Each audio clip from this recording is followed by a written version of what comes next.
something that was presented to me when I was deep in my toxic relationship with my narcissistic ex. It's the first step to leaving an abusive person, toxic relationship.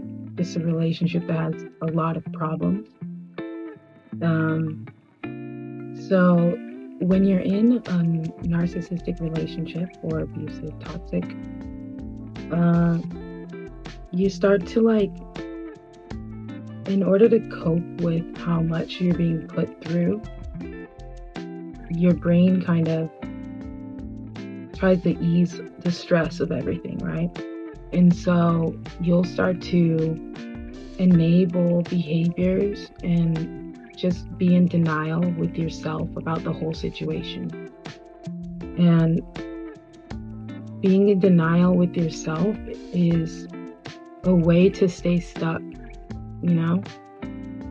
because the first step to getting out of an abusive, toxic, manipulative relationship is acceptance. The ability to be able to see exactly what the situation is as it is without any of the filters of, oh, well, we've been good this week, we haven't fought yet. Or he said that he was going to stop talking to her after he quit the job.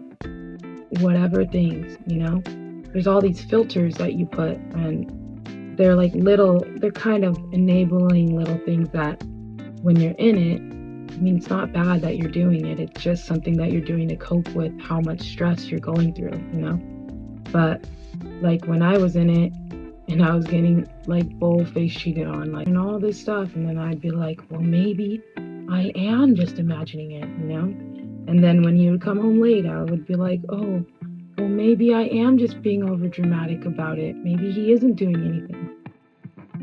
And that was the best I could do at the time, and that's okay. And if you are in a similar situation where, deep down inside, when you're making an excuse for them and trying to soften the pain of living through it with yourself. So, there's no judgment, and it's literally just a place that you're at when you go through an abusive relationship like that. So, the first step to leaving an abusive relationship, toxic, manipulative relationship, or even just a problematic relationship that you don't want to be in anymore, this is the way you get out. You ask yourself this question: if things were to continue as they are right now without changing for the rest of our lives, will I be okay with it? And I remember when I heard this question, I heard it from a podcast called Love and Abuse on Spotify.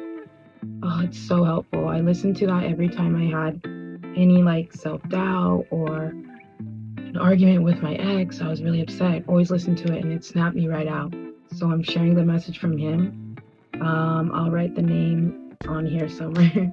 But so hopefully this reaches the person in the place that I was at, where I'm outside crying and trying to figure out what to do because I don't know where to go, Seriously look at the whole situation as it is without any filters. Just be real, genuine, and ask yourself, if things are to continue the way they are right now for the rest of our lives, will I be okay with it? And when I remember when I was sitting outside on the floor and the time of day when I heard that, and I just started crying because I knew that there's no way in hell, and I knew I didn't deserve what I was being put through, and I knew I needed to get out, But to hear that and then think about it, I was like, what do I do? That feeling? We are so intertwined. All my stuff's at his house. I have nowhere to go. I don't have that much people that understand, and maybe you're in a situation like that too. Maybe you're married, maybe you guys share finances, kids, maybe you don't. Maybe you weren't married like we were, and you're still feel trapped. Like the first step is to let's be honest with ourselves, because going so long in these relationships where you are constantly being unheard, invalidated, and then your boundaries are being crossed over and over. And you try every which way. You try to approach them differently. You try to not talk to them when they're tired. You try to, I don't know, listen to podcasts to get help on how to fix your relationship. You've tried to just do the thing for him that he won't do that you want him to, and just shut up about it or whatever. You tried everything, right? But it's just not changing, no matter which way you approach it. And they keep crossing your boundary. And it's a boundary that you can't live like that. For me, it was you're blatantly cheating on me and completely disrespectfully gaslighting me, in the most disrespectful way. It was crazy. And then feeling of, I can't believe that I let somebody treat me like this. Who am I? What the hell am I doing? I remember that, it's okay to feel that way because you're feeling it. But just because you feel it, it doesn't have to become you. Anywhere you are in life is not permanent, and you can change your situation. But I'm here to tell you that you are strong. You are not stuck. You will get out of it. It's going to take work and planning, but you can get out of it. This is not forever. I know it hurts. I understand completely, but I'm telling you, you can get out of it. But let's start right here with acceptance and understanding and seeing things as they are without rose-colored glasses of potential of what could be, We have to be honest with ourselves first about the whole situation and recognize it, And it takes time. Will I be okay with this situation for the rest of our life? No.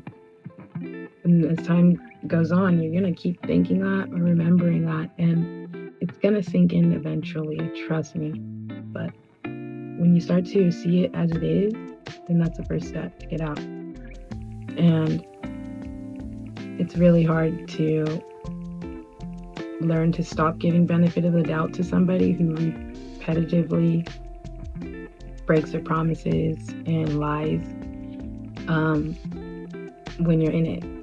But if it's a pattern where they are continuously doing the negative behavior, it's a pattern that you notice, the pattern continues. So the way the relationship is going is the trend line, right? But I've heard this from that podcast, Love and Abuse, okay? So I'm repeating it. So the trend line of the relationship, is it going down? Is it going steady? Is it going up? The way it's going is a reflection of how it's probably going to be. Obviously, there's exceptions, but most of the time, the way it's going is how it's going to be. And that part is rough to accept, but you can get out of it. So I'm just saying, you deserve to be heard and validated, and you deserve unconditional love and respect. Bye.